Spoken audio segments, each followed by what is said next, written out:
bismillah ci ëttu yëglekaay yeeg yéen a kaay def lu baax TV point com seen bokk seen xarit Cheikh Beye moo ñëw di fesal li ci ëttu yëglekaay yeeg yéen a kaay tey nag le jeudi 29 mai ci atum 2024 bi nga xam ne moom la ñu nekk bokk na ci li nga xam ne moom moo ci gën a fes di engagement yi nga xam ne ñu ngi ko war a mën a amal tey jii daal lañ koy amal ca fi nga xam ne moom moo di Lotel Ngor Diarama engagement yi nag ñaara ko seq Dominique Abiris moom moo ko seq ak ki ñuy wax góor gi jaw ñoom ñaar ñooñu daal ñoom ñoo yor wàllu engagement yi en tout cas li wér te wër moom mboolem ñi nga xam ne ñoo nekk ci course bi bu Sénégal daal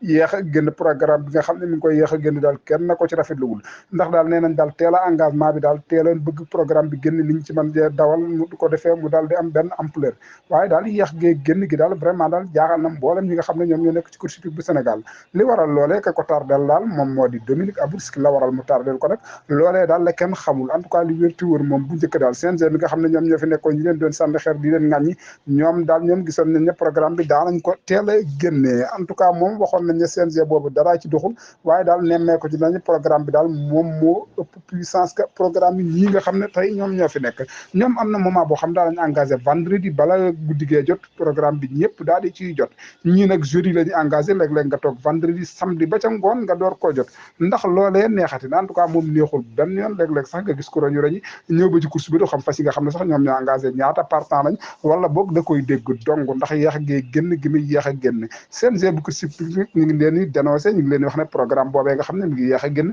ñu ngi leen di wax daal nañ ko mettre dans les bonnes conditions di ko gën a teel a génne bu ko defee nit ñi man cee dawal avant dimanche bi ndax course bi daal waxuñu la rek ci jour bi rek lay doon ci bis bi rek lay doon déedéet avant la après kon yooyu yëpp war nañ cee bàyyi xel bu baax a baax ndax daal bu engagement yi génne war nañ cee mën a dawal diagnostiqué ci def ci ay waxtaan xool fas yi nga xam ne ñoom ñoo ci am sens ak fas yi nga xam ne ñoom ñoo ko ñàkk sens ak ñi nga xam ne ñoom la favoriser ak ñi nga xam ne ñoom la défavoriser waaye dimanche bi nga xam ne moom la ñu jëm daal ñu ngi dawal ñi nga xam ne ñoom ñoo di point de 2 ans yi ñu ngi leen di dawal distance 1650 mètres muy seen grand prix ñoom daal di mooy seen deuxième grand prix bi nga xam ne ñu ngi koy amal ci at mi groupe C bi ñoom amaguñ benn grand prix B bi gisaguñ ne amaguñ benn grand prix 3 ans yi ñoom it gis nañ ne amagul benn grand prix crack adulte yi ñoom gis nañ ne daal grand prix bi nga xam ne moom lañ amaloon mooy dimanche ba la nga xam ne moom lañ génnoon muy open te boobu daal course bu ubbeeku la woon daanaka képp koo xam ne bëggoon nga caa daw rek daw nga ca dafa mel ne daal ñaari grand prix yooyu képp ñoom ñoo fi amagul kon daal loolu daal war nañ cee mën a bàyyiwaat xel dimanche bële nga xam ne moom lañ dëgmal yemagul le 9 ci la grand prix di Kirène bi di am grand prix Kirène bi nag grand prix la boo xam ne amoon na fi ñaari at ba ko ñetteel gisoon nañ ne amul woon waaye daal tey daal gisaat nañ ne ñetteel bi daal tey jii lay am ci fi nga xam ne moom moo di Thiès ci le 9 bi nga xam ne moom la ñu dëgmal en tout cas course la boo xam ne course bu neex lay doon course bu ñëpp bàyyi xel lay doon ndax course la boo xam ne daal gis nañ ne ñaari yoon la fa am waaye daal gis nañ ne course la boo xam ne ñëpp a ngi koy bàyyi xel ci 3e édition bi nga xam ne moom la ñu dëgmalaat fii la ñu yemandi bye bye bonne continuation à vous Dakar. Omar Bao numéro 10 nekk ki nga xamante ne mooy Baax 2 numéro 11 nekk Karim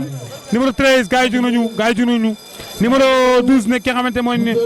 Nabou Salam Fall numéro 13 bi nekk ki nga xamante ne mooy Jamono numéro 14 nekk Amul Tour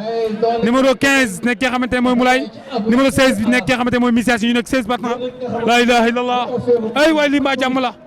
gars yi suñu wet la ñuy jar lii mbaa jàmm la. lii mbaa jàmm la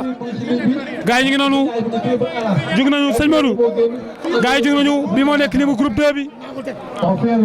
ñu war daw ci distance 2200 mètres Orfèvre moo génn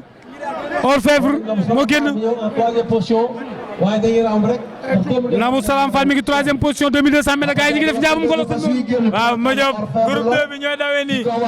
Orfèvre moo génn gëj naa ñëw ci course yi mais tey daa ñëw rek génn ma Diop 2e position Alpha Ndiaye 3e position Nabou Salam Fall waaye gis naa Talisman 2 ma Diop gis naa Omar Bao gis naa Baax 2 gis Jamion Moulay Miss Yacine fas yaa ngi ñëw ndànk ma Diop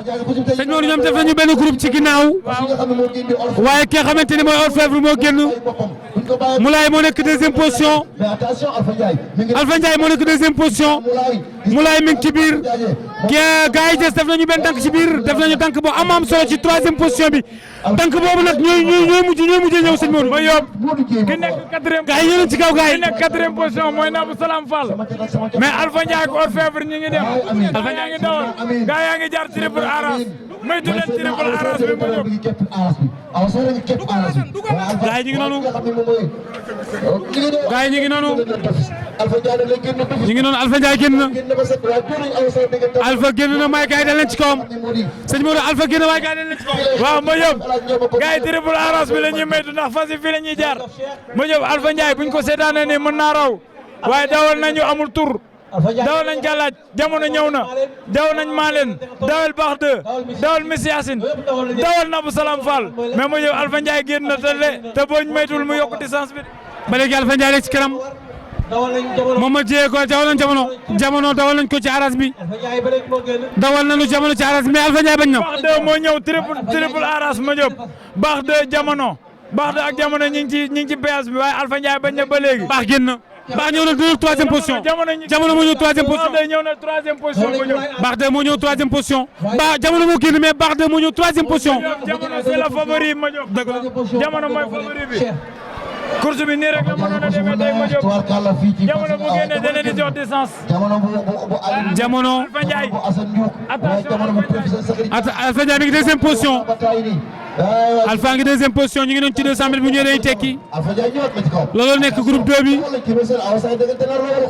jamono moo nekk ci kanam jamono Alpha Ndiaye attention les juges jamono Alpha Ndiaye jamono Alpha Ndiaye attention les juges jamono Alpha Ndiaye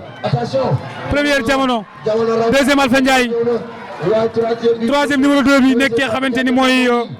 numéro 2 bi la Awa Sène Tonor